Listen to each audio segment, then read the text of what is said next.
আরবিতে বলে আল মুআতাদুন, সীমা লঙ্ঘনকারী ব্যক্তিকে আল্লাহ তাআলা পছন্দ করেন না।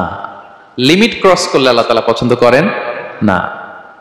লিমিটকে কেউ যদি ওভারস্টেপ করে, ক্রস করে, আল্লাহ তাআলা পছন্দ করেন না। সীমা লঙ্ঘনকে তিনি মোটেও পছন্দ করেন না। এবং মজার ব্যাপার হচ্ছে, আল্লাহ কেউ কোনো অন্যায় করলেই সাথে সাথে পাকড়াও করেন না, কেউ ভুল করলেই আযাব দেন না, কেউ নাফরমানি করলেই আযাব পাঠান না। আল্লাহ অনেক সময় দেন, অনেক সময় দেন, শুধরে যাবার অনেক টাইম সে পায়। তারপরও যখন সে লিমিট ক্রস করে তখন আল্লাহ ধরেন।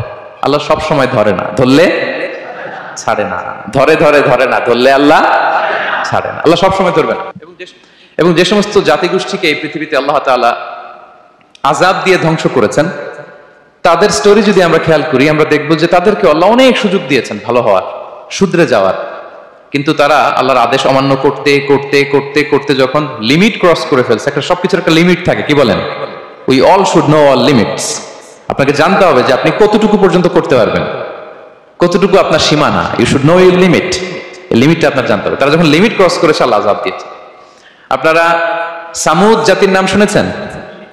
তাদের কাছে আল্লাহ তাআলা একজন নবী পাঠিয়েছিলেন, নাম হচ্ছে সালেহ আলাইহিস সালাম। আল্লাহ নবী সালেহ আলাইহিস সালাম, তিনি তাদেরকে দাওয়াত দিলেন যে হে আমার জাতিগোষ্ঠীর লোকেরা, এক আল্লাহর ইবাদত করো। তারা অবাধ্য হলো। তিনি সত্যের পথে আহ্বান করলেন, তারা এই কথা শুনলো না।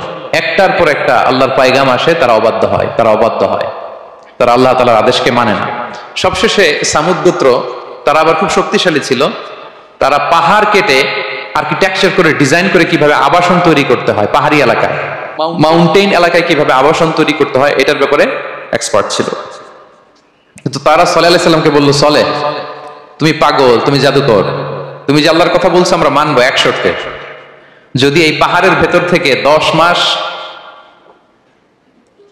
গর্ভধারিণী একটা উট যদি বের করে আনতে পারো, এমন একটা শি ক্যামেল উট যদি বের করে আনতে পারো, যেই উটের পেটের ভেতরে একটা বাচ্চা থাকবে এবং ওটটা পাহাড় থেকে বের হয়েই বাচ্চা ভূমিষ্ঠ করবে, এরপরে উটের দুধ যেন আমরা খেতে পারি, তুমি যদি এটা দেখাইতে পারো তাহলে বুঝবো তুমি সত্য নবী। দোয়া করলেন, আল্লাহ আমার এই জাতি সামুদ, তারা তো চেয়েছে যে পাথর ভেতর থেকে যদি একটা উট বের হয়, ওর যদি বাচ্চা দেয় আর দুধ দেয়, তাহলে তারা তোমাকে মেনে নেবে। আল্লাহ তুমি মেহেরবানি করে এই মিরাকেল, এই মুআজিজা তুমি তাদের দেখিয়ে দাও। আল্লাহ তাআলা দোয়া কবুল করলেন। হাজার হাজার মানুষের সামনে চাক্ষুষ দিবালোকের মুহূর্তে পাথর ভেঙে একটা উট বেরিয়ে এলো, বিশাল আকৃতির, এবং 10 মাস গর্ভধারিণী উট। সাথে সাথে এই উট বেরিয়ে বাচ্চা প্রসব করলো, এবং সাথে সাথে এই ওলান থেকে উটের দুধ বেরোতে লাগলো। হাজার হাজার লোক এটার ওলান থেকে দুধ নিয়ে তারা তৃপ্ত হলো। আচ্ছা, এই মুহূর্তে তাদের কি করা উচিত ছিল বলেন তো? আশহাদু আল্লা ইলাহা ইল্লাল্লাহ ওয়া আশহাদু আন্না মুহাম্মাদুর রাসূলুল্লাহ ওয়া আশহাদু আন্না সালিহান নাবিয়্যুল্লাহ, এটা পড়া দরকার ছিল না? দরকার ছিল। কিন্তু তারা একের পর এক গোয়ার তুমি করতে করতে করতে করতে চাক্ষুষ দিনের বেলা এত বড় একটা মুআজিজা দেখার পরেও তারা অস্বীকার করলো। সাল্লাল্লাহু আলাইহি ওয়াসাল্লাম বললেন, তোমরা তোমাদের ওয়াদা পূরণ করো। তারা বলল, তুমি বড্ড বড় জাদুকর, তুমি যেন তেন জাদুকর না, তুমি পাহাড়ের ভিতরে জাদু ঢুকাই ফেলছো। কি মনে হয় তারা লিমিট ক্রস করে ফেলছে না? এবার ক্রস করছে না? তারা সীমা লঙ্ঘন করে ফেলেছে। দে ক্রসড দেয়ার লিমিট। এবার তো আর ছাড় দেওয়া যায় না, কারণ আমি আপনাদের বলেছি শুরুতে যে আল্লাহ সব সময় ধরে না, কিন্তু যখন ধরে ছাড়ে না। আযাব চলে আসলো। কি আযাব?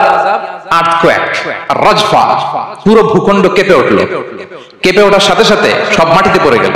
2 নাম্বার আসলো সাউন্ড ওয়েভ, শব্দ নিনাদ, প্রচন্ড শব্দ তরঙ্গ।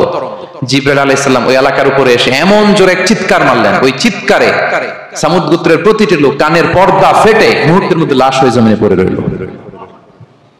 Because they cross their limit. তারা তাদের লিমিট ক্রস করেছে। আর যারা লিমিট ক্রস করে, যারা সীমা লঙ্ঘন করে, তাদেরকে আল্লাহ তাআলা পছন্দ করেন না।